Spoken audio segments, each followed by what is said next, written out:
ও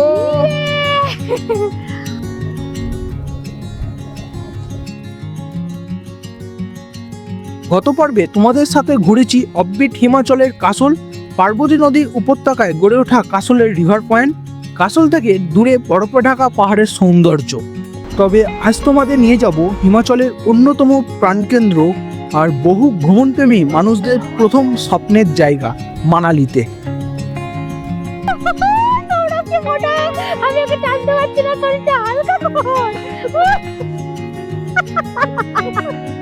বরফের খোঁজে 10,000 ফুট উঁচুতে তৈরি বিশ্বের দীর্ঘতম হাইওয়ে টানেল অর্থাৎ অটল টানেল পেরিয়ে আজ চলে যাব আমরা রোথাং পাস, যেখানে তোমাদের সাথে শেয়ার করব বরফের চাদরে মোড়া পাহাড়কে ছুঁয়ে দেখার এক অনন্য অভিজ্ঞতা। তো এখন আমরা এই মুহূর্তে দাঁড়িয়ে আছি রোথাং পাসে, রোথাংয়ে। দেখা যাক, হাইটটা অনেকটা বেশি আছে, ও তো উঠতেই পারছে না। ও দেখো এখানে এসে শুয়ে পড়েছে। এদিকে দেখো, আমার দিকে।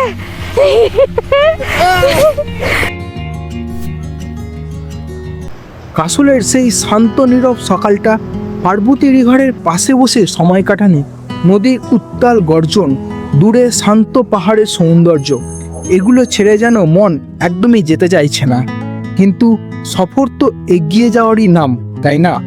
তাই আজ আমাদের জার্নি শুরু একটা নতুন ডেস্টিনেশনের দিকে। তো এখন আমরা মণিকরণ দর্শন করার পরে চলে যাবো মানালি, আর ঠিক মাঝখানে পড়ে যাবে বৈষ্ণব দেবী টেম্পল, ওখানেও আমরা দর্শন করব আর সেটাও শেয়ার করব। তো চলো এখন যাওয়া যাক। এখান থেকে মানালি প্রায় 80 কিলোমিটার, সময় লাগবে 2 থেকে 3 ঘন্টা, কারণ কি রাস্তায় প্রচুর জ্যাম হয় এই রাস্তাটাতে। আর কালকে তো আসার সময় অলরেডি আমরা দেখিয়েছি যে এই রাস্তার অবস্থা কিরকম, তো অবভিয়াসলি যেতে তো টাইম লাগবেই। তো এখন আমরা ডিরেক্ট চলে যাবো বৈষ্ণব দেবী টেম্পল দর্শন করে মানালি।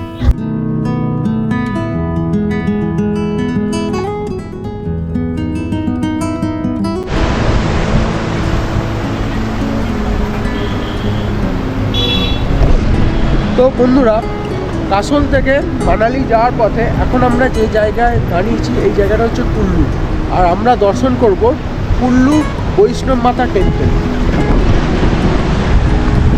এটা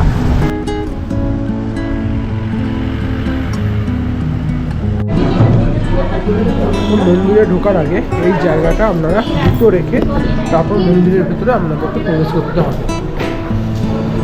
আমাদের সিঁড়ি দিয়ে যেতে হবে অনেকটাই ওপরে।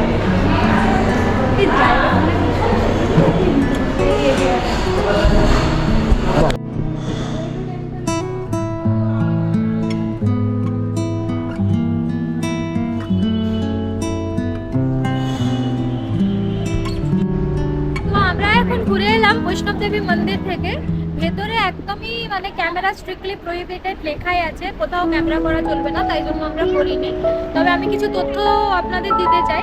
যেমন হচ্ছে কি, ভেতরে যে মন্দির স্ট্রাকচারটা না, পুরোটা একদম পাহাড়ের মানে গুহার মধ্যে তৈরি করা হয়েছে, আর এত সুন্দর, এত নিখুঁত কাজের মাধ্যমে এটা তৈরি করেছে, যেটা ভীষণই ভালো লাগবে দেখতে আপনাদের। আর শুধু এখানে বৈষ্ণব দেবী মাতা একা মানে আছেন নেই, আর তার সাথে রয়েছে মহাদেব, আরো রয়েছে শনি, কালী মাতা, অনেক, হ্যাঁ লক্ষ্মী মাতা, সরস্বতী মাতা, অনেক ভগবান এখানে আছেন। তো ভীষণ সুন্দর। আরো একটা ব্যবস্থা যেটা আছে যে 12টার পর থেকে, মানে দুপুর 12টার পর থেকে এখানে ফ্রিতে ওনারা প্রসাদ যেখানে থাকে, প্রসাদে থাকে রাইস, ডাল, কারি, একটা সবজি, যেটা আপনারা এসে অবশ্যই নিতে পারেন। আর সাথে আরেকটা ইনফরমেশন তোমাদের দিয়ে রাখি, সেটা হচ্ছে এখানে একটা যাত্রী নিবাস আছে মন্দিরের সাথে, ঠিক আছে? এখানে তোমরা যারা বাজেট প্রবলেম আছে, বাজেট ইস্যু আছে, তারা এখানে এসে কিন্তু অনেক কম টাকার মাধ্যমে তোমরা রুম পেয়ে যাবে, থাকতে পারো, অনলাইনেও বুকিং করতে পারো, আর তাছাড়া এখানে এসেও তোমরা বুকিং করতে পারো। আর বৈষ্ণব মাতার মন্দিরের ঠিক অন্য দিক দিয়ে বয়ে চলেছে বিয়াস নদী। এইখানে এসে তোমাদের যদি মনে হয় পাহাড়ি অ্যাডভেঞ্চার, রিভার রাফটিং করবে, তোমরা অবশ্যই করতে পারো।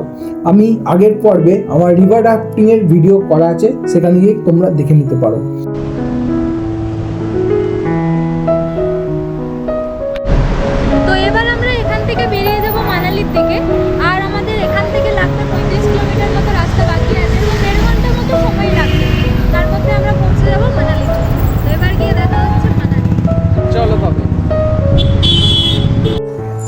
বৈষ্ণব দেবী টেম্পল থেকে মানালি যাওয়ার পথে একটুখানি এগিয়ে আসেই পড়বে এই সল্ট ফ্যাক্টরিটা।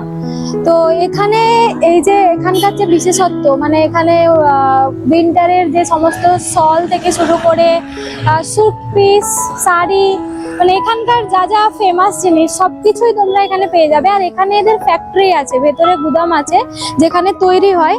তো এখানে আপনারা সমস্ত কিছুই পেয়ে যাবেন, আর খুবই কোয়ালিটির জিনিস পাবেন। আর শুধু যে সল পাবেন তা নয়, এখানে কিন্তু বিভিন্ন ধরনের ড্রাই ফ্রুটসও পাওয়া যায়, তো যার জন্য এই জায়গাটা খুব বিখ্যাত।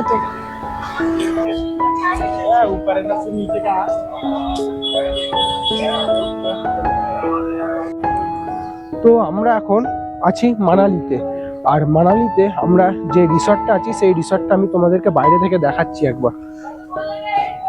এই যে টাসুড রিসর্ট মানালি।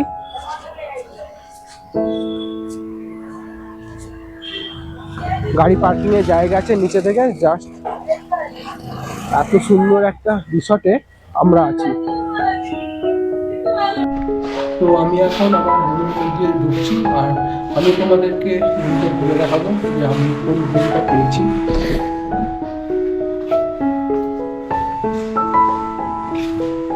তো রুমের ভেতর ঢুকেই ডান হাতে পড়বে এটা হচ্ছে ওয়াশরুম।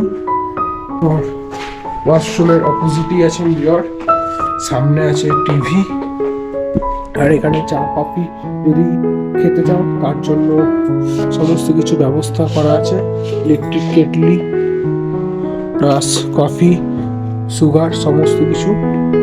আচ্ছা, এটা হচ্ছে বেড, এখানে আরামসে 3 জন আরামসে থাকা যাবে।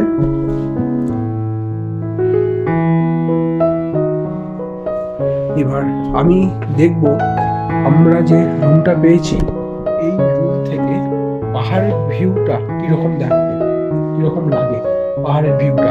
তো সেটা আমি তোমাদেরকে দেখাবো, চলো। চিচিং ফাঁক।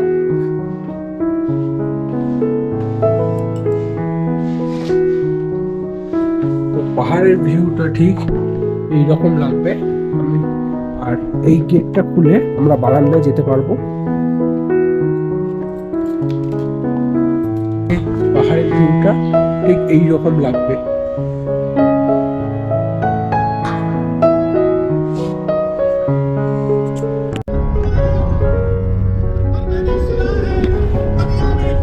তো গুড মর্নিং ফ্রেন্ডস, আজকে ডেট হচ্ছে 30 তারিখ, আর এখন ঘড়িতে টাইম হচ্ছে 4:20। আমরা পুরো ভোর ভোর বেরিয়ে গেছি। তার কারণ হচ্ছে আজকে আমরা দুজনে প্ল্যানিং করেছি যে রোতাং, তারপর শিশু, সোলাং ভ্যালি, অটল টানেল, এগুলো আজকে কভার করব। এগুলো আজকে আমাদের প্ল্যানিংয়ের মধ্যে আছে।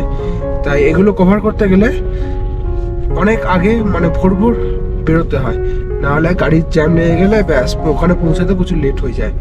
আর আমরা তাই ভোর ভোর বেরিয়ে পড়েছি। আর গাড়িতে যাওয়ার সময় আমরা স্নো ড্রেস পরে নিয়েছি, ওগুলো রেন্টে পাওয়া যায়, 200 থেকে 250 টাকা রেন্টে পাওয়া যায়। তো ওগুলো তোমরা তার আগে, মানে ওগুলো হচ্ছে রোটাং যাওয়ার আগে এখান থেকে নিয়ে নিতে হবে মানালি থেকে, কারণ ওখানে গিয়ে আর পারমিশন পাওয়া যায় না, এখানে দোকান থেকে কিনে একটু পারমিশন করে নিয়ে যেতে হয়। ভোরবেলার মানালির আকাশ তখন হালকা নীল, আর ঠান্ডা হাওয়ায় ভরে আছে চারপাশ। তখন পাহাড়ের এক আলাদা রূপ দেখা যায়। কিন্তু আমি বেশ বুঝতে পারছি আমার মনের মধ্যে একটা আলাদা উত্তেজনা তৈরি হচ্ছে, কারণ আজ আমরা যাচ্ছি একটা নতুন অভিজ্ঞতার দিকে। যত আস্তে আস্তে সময় যাচ্ছে তত এই ভিউটা আস্তে আস্তে চেঞ্জ হয়ে যাচ্ছে, আর জাস্ট দেখতেও লাগছে দারুণ। আমরা অটল টানেলের কাছাকাছি চলে এসেছি, আর 1 কিলোমিটার বাকি, তারপর অটল টানেল শুরু হয়ে যাবে। ততক্ষণে তোমরা এই ভিউটা শুধু দেখো পাহাড়ের। আমাদের গাড়ি যখন মানালি শহর ছাড়িয়ে ধীরে ধীরে ওপরে উঠতে শুরু করলো, তখন দেখছি একদিকে গভীর উপত্যকা, অন্যদিকে আকাশ ছোঁয়া পাহাড়, মাঝখানে এই সরু রাস্তা। যেন মনে হচ্ছে প্রতিটা বাঁক এক একটা নতুন গল্প বলছে।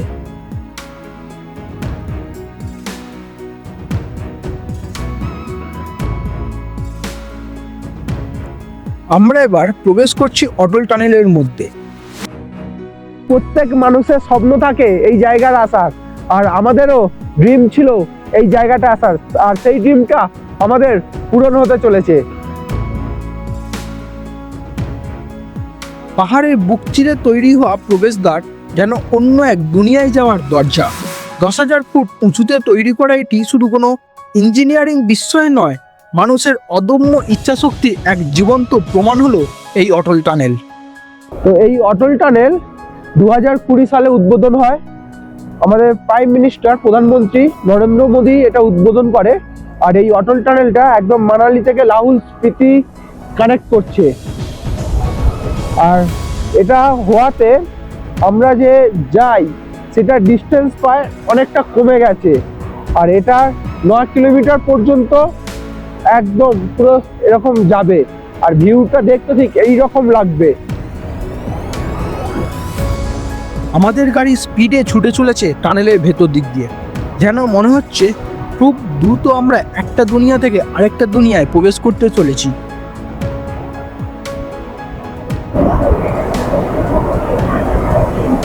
এবার তোমরা প্রস্তুত হও সেই জিনিসটা দেখার জন্যে, আর যেটার জন্য আমিও এত দূর থেকে এসেছি।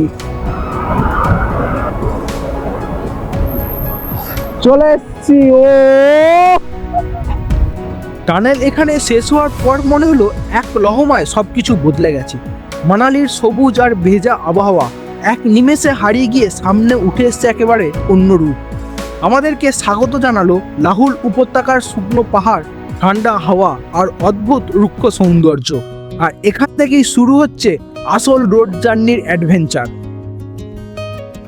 অটল টানেল এখানে শুধুমাত্র একটা রাস্তা পার করলো না, আমাদেরকে এক পৃথিবী থেকে সম্পূর্ণ অন্য আর এক পৃথিবীতে পৌঁছে দিল। তো তোমাদের কেমন লাগছে খুব তাড়াতাড়ি কমেন্ট করে জানাও। তো এই নাজারা তোমাদের কেমন লাগছে? তো আজকে আমার তত যেন আমরা পাচ্ছি সেই বরফে মোড়া পাহাড়, যার সৌন্দর্য মুখে বলে প্রকাশ করার মতো না। তো মে মাসে অনেকটা ঠিক রোটাং পাশে এইরকম তোমরা দৃশ্য পাবে। তোমরা বিশ্বাস করো, এই অনুভূতিটা কিভাবে তোমাদের সামনে ব্যক্ত করব আমি নিজেই বুঝে উঠতে পারছি না। আসলে এই দৃশ্যপটগুলো সেই ছোটবেলায় ক্যালেন্ডারের পাতায়, বইয়ের পাতায় বা টিভিতে দেখেছি। সেটাই যখন চোখের সামনে জীবন্ত হয়ে ধরা দিচ্ছে, তখন যেন নিজেকে বিশ্বাস হচ্ছে না, নিজের চোখকে অবিশ্বাস হচ্ছে।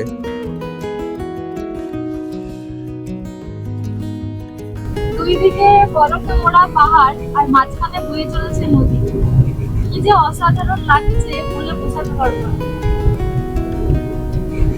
এই বরফ দেখার জন্যই এত দূর থেকে আসা। এবার আস্তে আস্তে ওয়েদারটা পরিষ্কার হচ্ছে।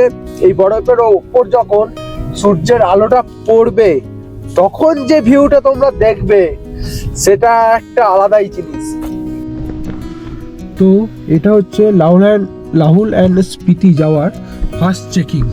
আমরা যে রোতাং যাচ্ছি, তো এখানে পারমিশন নিতে হয়, সেই পারমিশনটা এখানে চেক করাতে হয়। তো আমাদের ড্রাইভার দাদা ওখানে যে অফিস আছে ওইখানে অফিসে পারমিটটা চেক করিয়ে আনলো।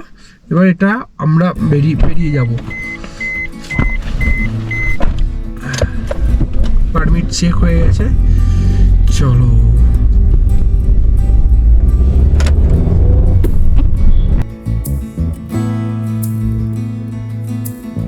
কেমন লাগছে তোমাদের এই জার্নি আমাকে কিন্তু কমেন্টে জানিও। তোমরা যারা আমায় চেনো তারা তো জানোই, যারা প্রথম দেখছে তাদের জন্য বলি, আমার কাছে গন্তব্যের থেকে এই যাত্রাপথ, এই পাহাড়ি রাস্তা বেশি গুরুত্বপূর্ণ। তার কারণ এই গন্তব্যে যাওয়ার সময় এই যাত্রাপথের যে রোড জার্নিটা আছে না, সেই রোড জার্নির সমস্ত রসদটুকু, প্রত্যেকটা পাহাড়ি বাঁক, এগুলো আমি নিজেকে ফিল করি আর আমার ভীষণ ভালো লাগে। যদি তোমাদের একটু লেন্দি মনে হয় তাহলে তোমরা স্কিপ করে যেতে পারো।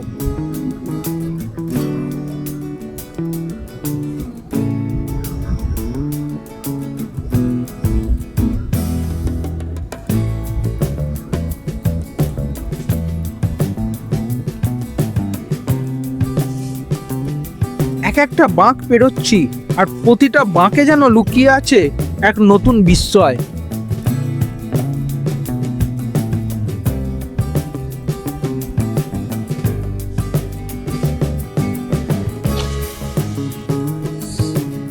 আরো ওপরে আমরা চলে এলাম আর রাস্তার দুধারে এরকম কিন্তু বরফ জমে আছে,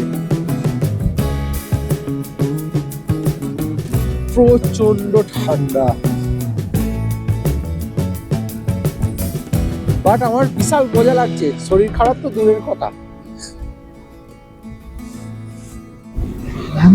सिस्टम ही ऐसा होता है। তো আমরা যত উপরে উঠছি রাস্তার দুধারে কিন্তু এই রকম ভাবে বরফের চাই জমে আছে। এগুলো কিন্তু মাঝের মধ্যে একদম রাস্তার মাঝখানে চলে আসে, আবার কেটে সেগুলোকে পরিষ্কার করতে হয়।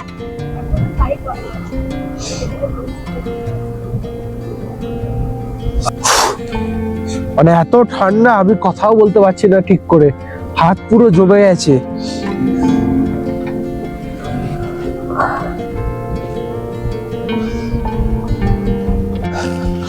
তো বন্ধুরা এখন বাজে 6টা সকাল আর আমরা চলে এসেছি রোতাং।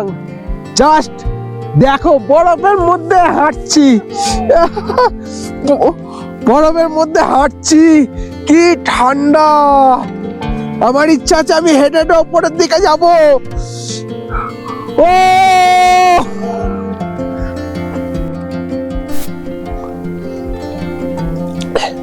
এই হচ্ছে বরফের চাদরে মোড়া রোথাং পাস। চারিদিকে তাকাচ্ছি বরফ আর বরফ। সুস্মিতা ওখানে দাঁড়িয়ে ফটো তুলছে। তো যত উপরে যাচ্ছি হালকা হালকা করে তো অক্সিজেন লেভেল কমছে, শ্বাসকষ্ট হচ্ছে, কিন্তু এই ভিউটা না দেখে পাচ্ছি না।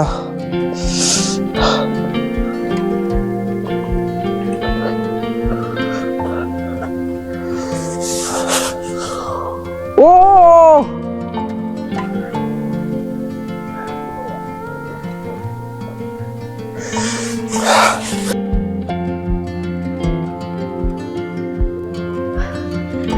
তো এখন আমরা এই মুহূর্তে দাঁড়িয়ে আছি রোতাং পাশে, রোতাংয়ে। তো এখানে বরফ মানে আমরা ভাবতে পারিনি যে আমরা মে মাসের লাস্টে এইরকম বরফ পাবো। প্রচুর বরফ, প্রচুর। মানে তোমরা জাস্ট দেখো, এগুলো দেখা জাস্ট, মানে ওই দিকের পাহাড়টা শুধু দেখো, মানে পুরো একদম সাদা চাদরে মোড়া। মানে এত বরফ পাবো এটা আমরা ভাবতে পারিনি। সবাই বলেছিল যে মানে মে মাসের লাস্টে অতটা বরফ পাবো না, কিন্তু স্টিল এখানে এতটাই বরফ আছে আর তোমরা সেটা দেখতে পাচ্ছ। মানে ভীষণ ভীষণ ভালো লাগছে। আর এখানে কিন্তু প্রচুর স্লিপ করবে। আর আমি একটা জিনিস তোমাদের সাজেস্ট করব, অবশ্যই এইরকম ড্রেস কিন্তু তোমরা রেন্টে নিয়ে তবেই এখানে আসবে। কেউ পাকামো করে বাড়ির সোয়েটার পরে এখানে আসবে না। এই যে মানে ড্রেসটা এটা আছে বলেই কিন্তু আমরা এখানে দাঁড়িয়ে থাকতে পারছি, না হলে কিন্তু দাঁড়িয়ে থাকা খুবই কষ্টকর। অবশ্যই জুতো আর এই ড্রেস রেন্টে নেবেই নেবে। এই স্নো ড্রেস অবশ্যই নেবে। খুব বেশি নেয় না, 200 থেকে 250 টাকা রেন্ট নেয়, জুতো সহ এই ড্রেস থাকে, ঠিক আছে। তো রোতাং পাস ঢোকার মানে মানালি থেকে বেরোনোর সময় এই ড্রেস ভাড়া করতে পাওয়া যায়। প্রচুর শপ আছে ওখানে, তখনই তোমরা এগুলো করে নেবে। এখানে এসে কিন্তু কিচ্ছু পাবে না।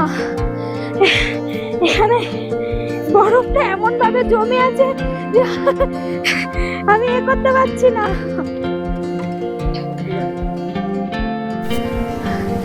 সৌরভ এখন এই দিক দিয়ে এই পাহাড়টাতে উঠবে। তো দেখা যাক, হাইটটা অনেকটা বেশি আছে, ও তো উঠতেই পারছে না। আমি জানি না আমি কিভাবে উঠবো।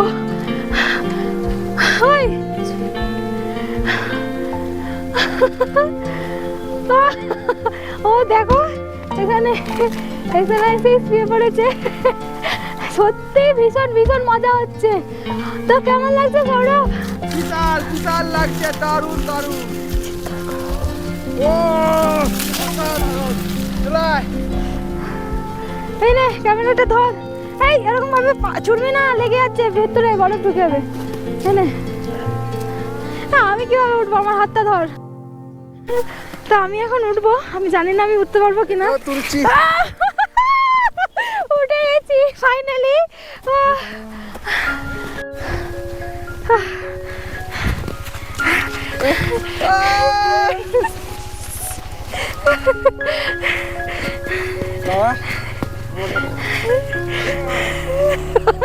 ও তুলতেই পারছে না বরফটাকে, ওর গায়ের শক্তি হারিয়ে গেছে এখানে এসে, ও পুরো জমে বরফ হয়ে গেছে। বরফে এসে এই দেখ, এদিকে দেখা, এদিকে দেখা আমার দিকে।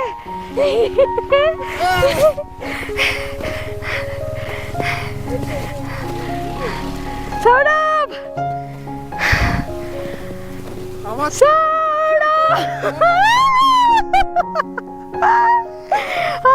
হচ্ছে এখানে একটুখানি নিদ্রা নিয়ে নি। এরকম করিস না, এবার সেই মজা। এরকম করিস না সৌরভ।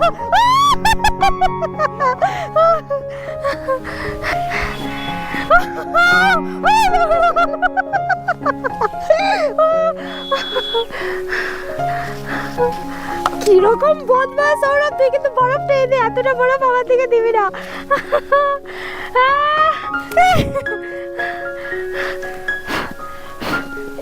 গোপড়াতে ফাবড়াস না, আমার দিকে ফাবড়া। সেই মজা, আমাকে তোল না, আমার ড্রেস ভিজে যাবে বরফে, আমি আর উঠতে পারছি না গাইস।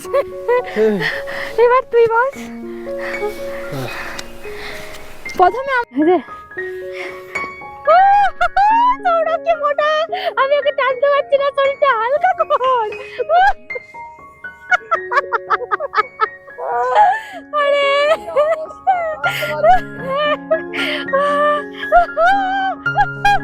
কি মোটু রে শালা, আমি ওকে একটু নিজের থেকে হয় না, নে নে।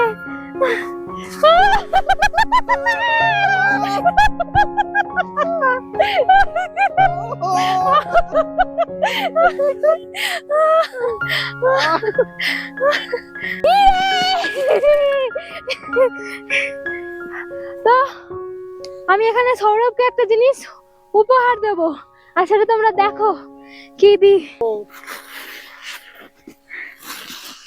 This is for my Sourav. আরে বাহ, থ্যাংক ইউ, থ্যাংক ইউ। আমি জানি না এটা আমি তুলতে পারবো কিনা, আমাকে এরকম স্পেশাল জিনিসটা দেওয়ার জন্য। আমি জানি না এটা আমি তুলতে পারবো কিনা, বাট ট্রাই করব, কারণ এটা আমি ভিডিওতে প্রচুর প্রচুর দেখেছি। রিল আমি ভেঙে দিয়েছি, তো একটু দূর থেকে কর। তো এটা তুলতে গিয়ে হাতটা অলরেডি ভেঙে গেছে। दिल तोड़ दिया मैंने सौरभ का, ये देखो। तो ठीक है, तो टूटा हुआ दिल मैं अभी सौरभ को दे देती हूँ।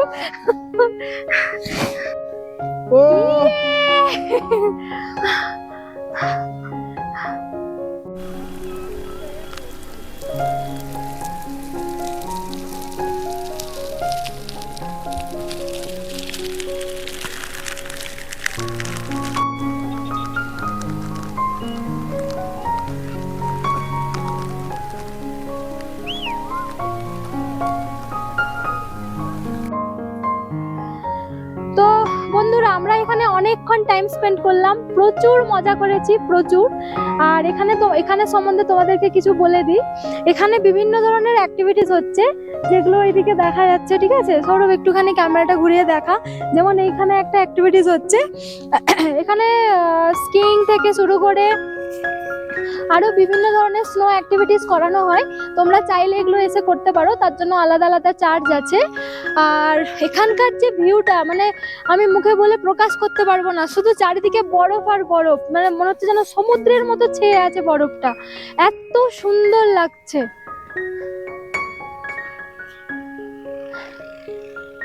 আর এই টাইমে কিন্তু প্রচুর মানুষ ঘুরতে এসছে, প্রচন্ড ভিড় হয়েছে। একদম পুরো গাড়ির লাইন লেগে গেছে, একদম পুরো সারি সারি গাড়ি দাঁড়িয়ে আছে পুরো। আর এখানে এসে তোমরা চাউমিন, ম্যাগি সমস্ত কিছু চাউমিন না, মেনলি ম্যাগিটাই পাওয়া যায়। আর এই পাহাড়ে এই বরফে বসে ম্যাগি আর চা এই দুটো খাওয়ার মজাটা একদমই আলাদা। ঠিক আছে, মানে এর অনুভূতি তুমি অন্য কোথাও নিতে পারবে না। এটা এক আলাদাই অনুভূতি। তবে তোমাদের এই রোথাং পাস কেমন লাগলো অবশ্যই রোথাং কমেন্ট করে আমাদেরকে জানিও। রোতাং একদমই তাই।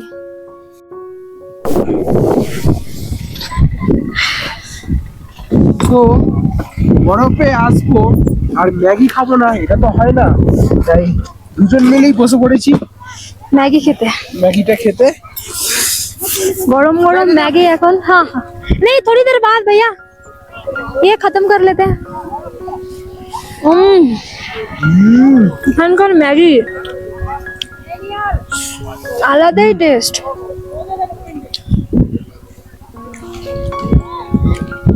দারুণ দারুণ।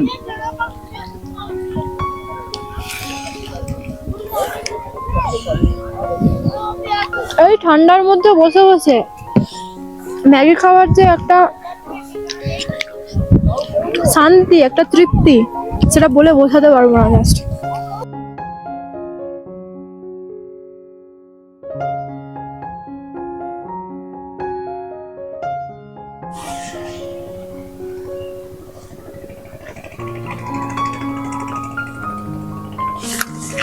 তো এখন বাজে 10:30। আমরা রোথাং পাস পেরিয়ে আমরা এখন চলে এসেছি শিশুতে।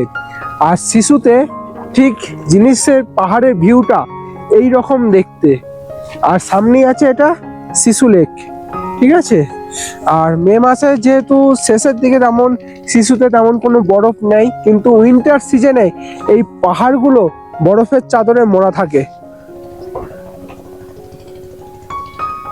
মানে শিশু এমন একটা জায়গা, মানে চারপাশে পাহাড় আর মিডিলে হচ্ছে এই জায়গাটা। আচ্ছা, আর তোমরা এখানে যদি কোনো কিছু অ্যাক্টিভিটি করতে চাও, তোমরা এখানে এসে অ্যাক্টিভিটি করতে পারো। বাঞ্জি জাম্পিং আছে, ওখানে রোপওয়ে আছে। তো আর তোমরা যদি এখানে কোনো ওয়াটারফল, শিশুতে একটা ওয়াটারফল আছে, সেটা যদি করতে চাও তো তোমাদেরকে এই দিক দিয়ে যেতে হবে। ক্যামেরাতে আশা করি বোঝা যাচ্ছে হালকা। তো এই দিক দিয়ে গিয়ে ওখানে ওয়াটারফলটা দেখতে হবে। আচ্ছা চলো আমরা একটু নদীর দিকে যাবো, ওই দিকটা।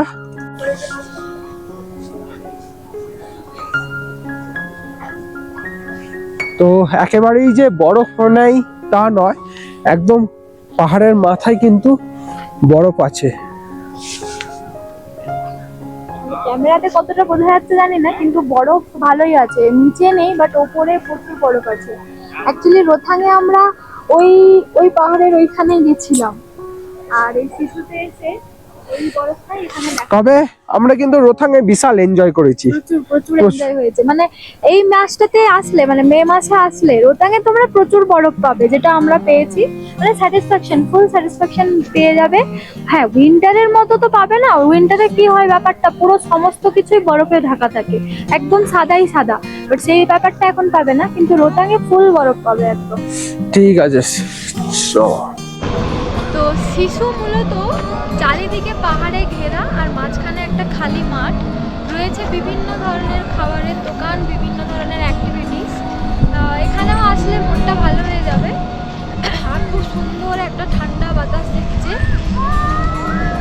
আর এদিকে পাহাড়ের নিচে বয়ে চলেছে একটা নদী। আই থিঙ্ক কি নদীর নাম ঠিক আমিও জানি না, তোমরা জানলে কমেন্ট করে জানিও অবশ্যই। তো এখন আমরা এখান থেকে বেরিয়ে চলে যাবো আমরা সোলাং ভ্যালির দিকে। অটল টানেলে দাঁড়িয়ে কিছু ফটোশ্যুট করব, তারপর চলে যাবো সোলাং ভ্যালি। আর চলো তোমাদের সাথেও দেখা হবে।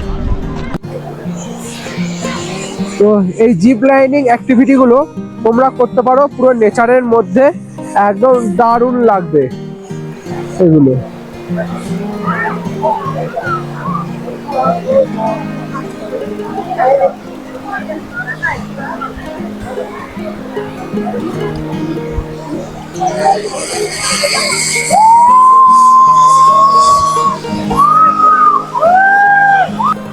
এইদিকে বয়ে চলেছে নদী, অ্যাকচুয়ালি এই জলটা কিন্তু মানে ওই বরফ গলে গলে ঝর্ণার আকারে পড়ছে, ঠিক আছে? তো ভীষণ ভালো লাগছে। আর এর মধ্যে সবাই এখানে বিভিন্ন অ্যাক্টিভিটিস গুলো করছে, একদম নেচারের মধ্যে, কোনো পার্কের মধ্যে না। তো এখানে এখানে ভীষণ ভালো লাগছে।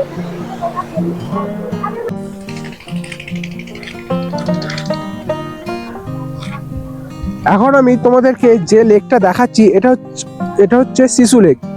আর এই যে গ্রামটা হচ্ছে, সামনের যে গ্রামটা সেটা হচ্ছে শিশু ভিলেজ। অটল টানেল হয়ে যাওয়ার পর সেই মানালি থেকে শিশু ভিলেজের ডিস্টেন্স হচ্ছে 40 কিলোমিটার। অটল টানেল যখন হয়নি তার আগে এই ভিলেজটা অনেক লোকই কম আসতো, কারণ অনেকটা রাস্তা ঘুরে আসতে হতো। কিন্তু এখন প্রায় এই জায়গায় সবাই ঘুরতে আসে। আর এখান থেকে দূরের পাহাড়ের ভিউটা ঠিক এই রকম একটা দেখতে। আর ওই দূরে হচ্ছে ওয়াটারফলস আছে একটা।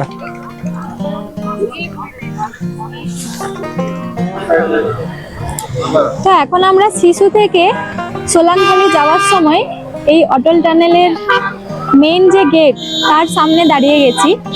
এখানে কিছুক্ষণের জন্য দাঁড়ানোর জন্য অ্যালাউ করে, সবাই এখানে ফটো। তো আমি এখন এই মুহূর্তে দাঁড়িয়ে আছি অটল টানেলের বাইরে। আর এই মুহূর্তে এখানের ওয়েদার পুরো চেঞ্জ, একদম মেঘলা ওয়েদার, যে কোনো মুহূর্তে বৃষ্টি শুরু হয়ে যেতে পারে। তো এখানে আমরা ফটো সেশন আরে সমস্ত কিছু করে আর লেট করবো না, চলে যাব সোলাং ভ্যালিতে। অলরেডি কিন্তু বৃষ্টি শুরু হয়ে গেছে, মানে বৃষ্টি পড়ছে কিন্তু হালকা হালকা।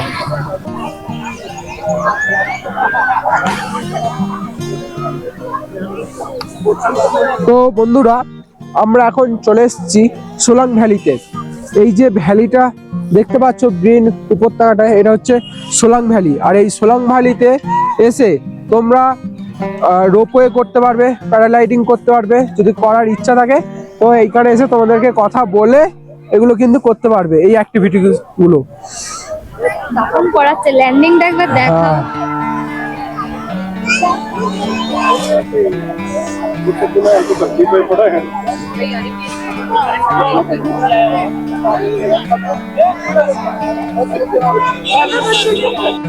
তো সোলাং ভ্যালিতে এটা হচ্ছে রোপওয়ে অ্যান্ড স্কি সেন্টার। আর এখানেই কিন্তু প্যারাগ্লাইডিং যারা করছে এখানে ল্যান্ড করছে এই জায়গাটাতে।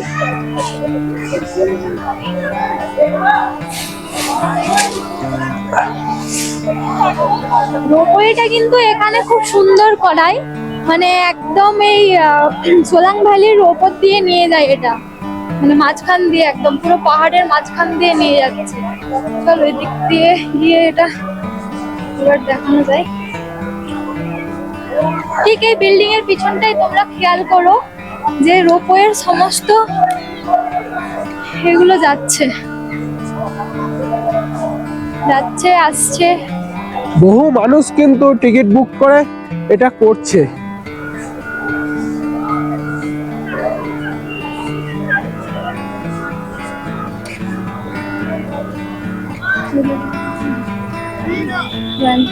একটা বাচ্চা এটা।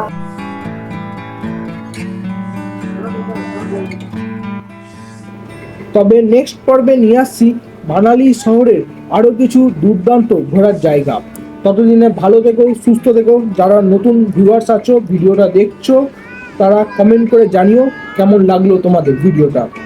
চলো দেখা হচ্ছে পরবর্তী পর্বে।